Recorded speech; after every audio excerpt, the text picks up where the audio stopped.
We're glad you're with us this evening. I'm Terry Brewer. Lynn Brooks has the night off. Topping our news tonight, it's an historic day for Tuscaloosa County. Former Tuscaloosa County Circuit Judge Charles Malone is now the Chief Justice of the Alabama Supreme Court. The details are in our top story tonight at 5 o'clock.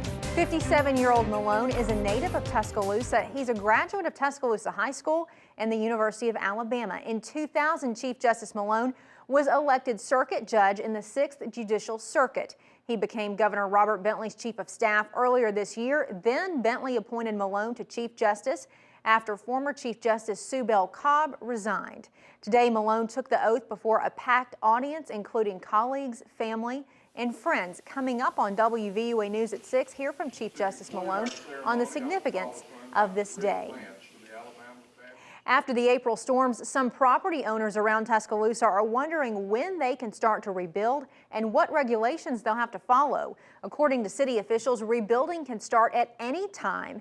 City Planning and Development Director John McConnell says it will be some time before the Tuscaloosa Forward Plan is adopted and codes and ordinances are developed.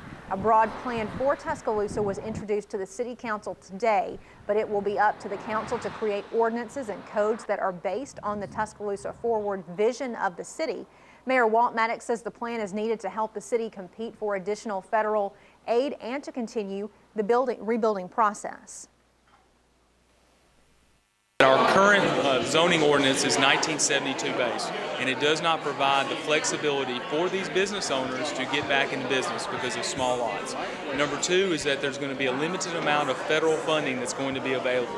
And for us to be eligible, we will have to have a comprehensive plan that will have to compete with dozens of other states who have also had presidentially declared disaster areas. You can learn more about the city's rebuilding plan on the Tuscaloosa Forward website. For a shortcut, go to WVUATV.com, click numbers and links. WVUA is covering Northport this evening, where city leaders have set the date for Sunday alcohol sales. Northport City Council selected Sunday, September 11th as the first Sunday for alcohol sales. Last week, voters approved Sunday alcohol sales for businesses in Northport from noon until 9:30 p.m. Today, the City Council had the first reading to change the code to reflect that vote. Northport City Attorney Ron Davis said the council will have a formal vote at the next meeting. Mayor Bobby Herndon says Sunday sales in Northport will help generate much-needed revenue and attract new businesses.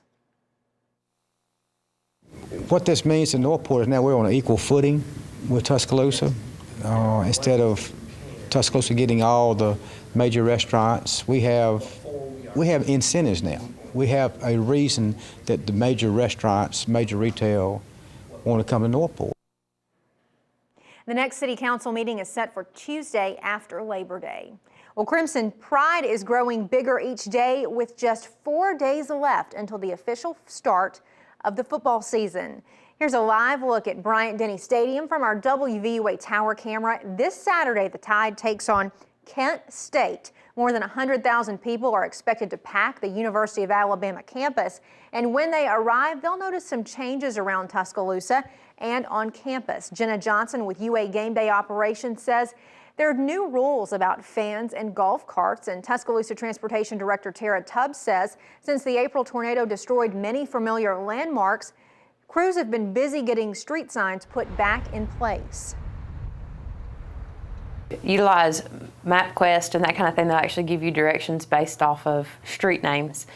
We have a tendency to ask our buddy how to get there, and they tell you to turn left here, turn right there, and the landmarks aren't there anymore.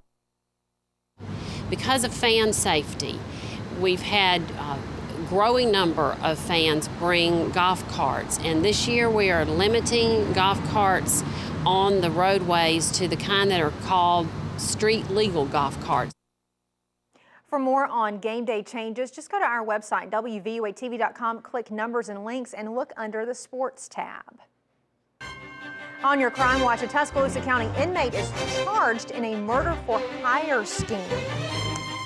He's accused of trying to get a fellow inmate to kill his ex-girlfriend. Tuscaloosa County Metro Homicide Unit Captain Lloyd Baker tells us 53-year-old Reed Knight is charged with solicitation to commit murder. Baker said Knight offered an inmate money to commit the crime, details about where she worked, a map to her home, and other information to help him find her. Baker said after an investigation, they confronted Knight and charged him. He's in jail under a $60,000 bond.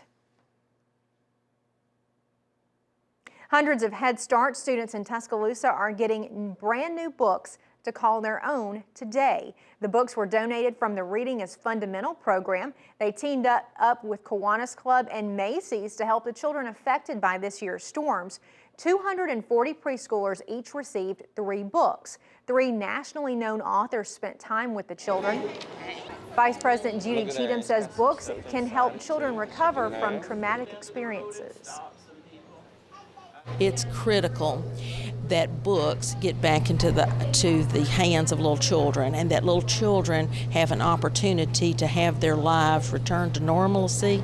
And so if you think about mama and daddy are frantic, mama and daddy have been traumatized, these children have been scared, but there's nothing better than a little child over in the corner sitting on a pillow or a beanbag or curled up on the sofa or curled up in the bed reading their own book. Each book had the child's name and a certificate and activities to help parents and children read together every day. Well, there are some new concerns tonight that federal money initially designated to help tornado victims in Joplin, Missouri rebuild will be reallocated to help victims of Hurricane Irene. Lori Waters talked with one Missouri lawmaker who says she will make sure Joplin isn't forgotten. When FEMA responds to a natural disaster, there are 2 kinds of aid available. One is individual aid. That pays for temporary housing, replacement of personal property not covered by insurance, and for low-interest loans.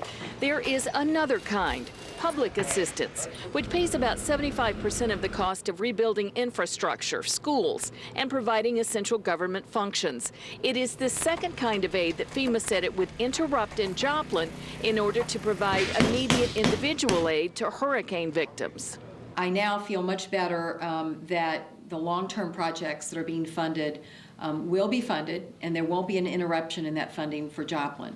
That doesn't mean that I'm not going to remain vigilant, and it doesn't mean that I'm not going to pay very close attention. FEMA says while there is still about $1 billion in its relief fund, that figure is below what the agency wants to keep in reserve. McCaskill says she believes FEMA will be refunded, but with at least one Republican leader saying any increase in disaster spending must be matched by cuts elsewhere, hard choices may lie ahead. Even for those people who are very frustrated with the federal government and are no fans of the federal government, I think if they went down to Joplin and watched federal dollars at work down there, they would realize that there are some federal programs that not only have a purpose, but are doing a very good and efficient job with the money they have.